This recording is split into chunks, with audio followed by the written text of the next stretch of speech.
Hoy! Nananahimo ko dito sa Singapore. Bakit niyo ako inugulo ha? Tumahimik na kayo.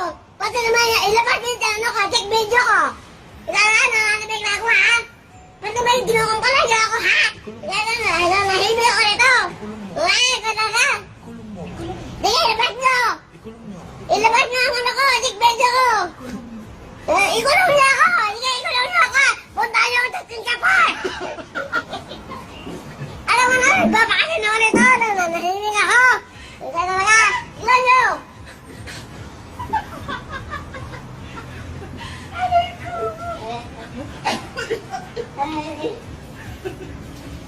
Ano?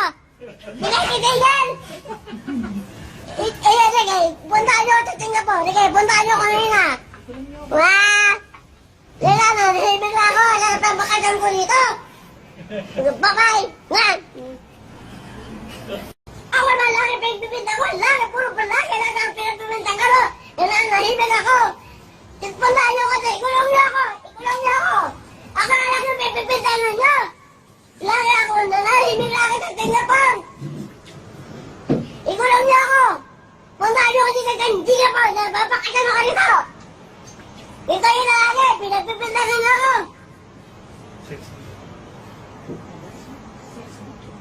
Ilabas niyo sa peso! Ilabas niyo! Oh, ito, hindi ako nag-ano. Ayan, ayan, nanahimik ako. Kung magpapakita mo ka nito, punta niyo ako nito.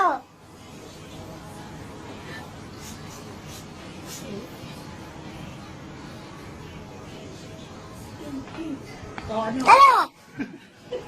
Di kayo makapagsalita, nanahimik ako. Lagi ako nakapipipinta sa inyo. Nahimik ako. Tumingin ka na kayo ay! Nanahimik ako ito ha! Tigilan niyo ako ha! Wah! Oh! Yan! Yan! Yan! Oh! Tayo! Yan! PAP?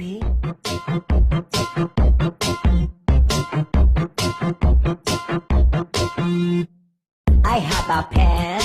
I have an apple. Apple pen. I have a pen. I have pineapple. Pineapple pen.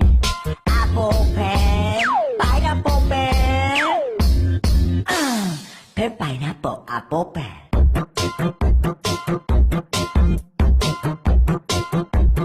Pen pineapple apple pen. And now we just saw a news item quoting Speaker Alvarez saying that somebody must be out to silence Sebastian. Ano na naman ang mga implication nila? Kakagawan ko na naman yan. Sila ang nagigipit sa akin. Masyado na nila akong ginigipit. Inaapi. Tapos ganyan pang gagawin nila. Lahat na lang sinisisi sa akin. And they call themselves men.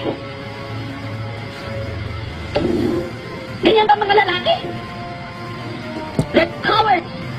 They're fools. And they're liars. That is the bunch of officials that we have now.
bugok.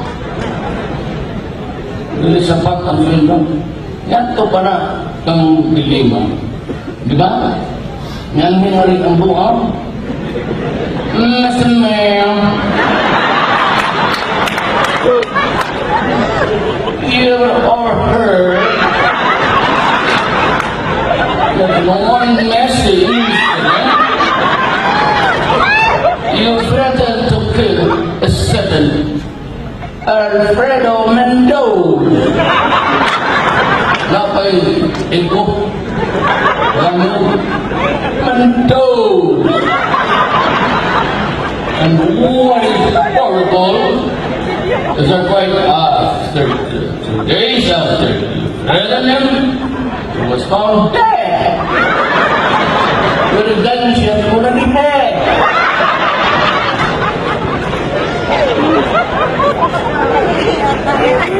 What can you say about that? Huh? Yes. Ampun.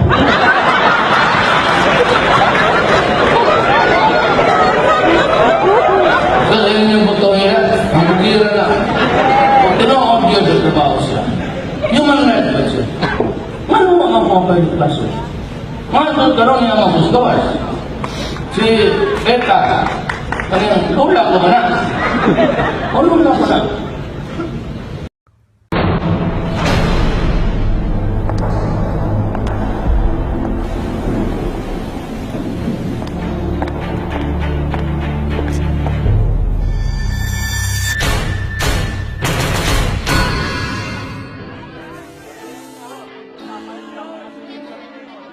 Are, binayaran ko na ang dapat bayaran. Tinangakuan ko na siya ng mataas na posisyon. Okay na tayo. Walang gagalaw sa atin. Regalo ni boss. Boss, mabot din. Salamat. Maraming salamat din po. Sa wakas, umabot din!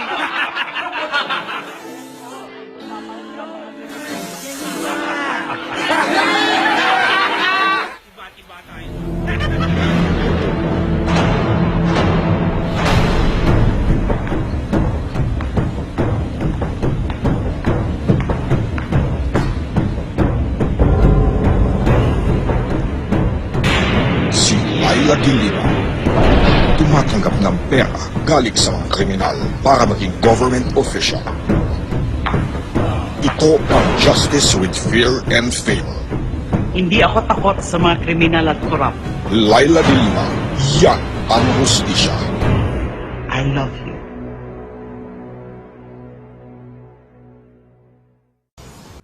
Hi Maharlikans, Pilipinas, magandang umaga po mula Luzon, Visayas, Mindanao at Sabah sa lahat po ng mga Filipino and OFW all over the world. Kumusta na po kayo? So ngayon po, mainit pa rin po ang issue dito sa extrajudicial killings at ang pagsasabotahe sa Administrasyong Duterte. Unang-una po itong si Dilimaw na kung saan po ay Diyosa ng mga halimaw. Ito po ang pakikipaglaban nating lahat at ng gobyernong Duterte sa droga ay hindi po madali. Dahil po ang involved nga po dito ay mga politiko na ganid po sa pera at ganid sa power. So ngayon po, itong si De Lima especially po, hindi po talaga aamin to. Kahit ibitin mo ng patiwarik, hindi po siya aamin. Dahil naibenta na sa impyerno o kay Satanas. So ngayon po, pakinggan niyo po itong actual na post na rin na po ito, pero tignan natin yung itsura niya. Ito bang pagmumukhang ito ay nagsasabi ng katotohanan? Hindi talaga ako titigilan. Na hindi ako anong gagawin ko dapat? Mag-resign? O barilin ang sarili ko? Di ba? I won't do either. So ayun. Actually, dapat nga po barilin na lang yung sarili niya para matapos na po ang problema at kung may kahihiyan siya. Definitely po, itong mga involved na sindikato sa ating gobyerno sa droga, ito po ay malaking laban natin.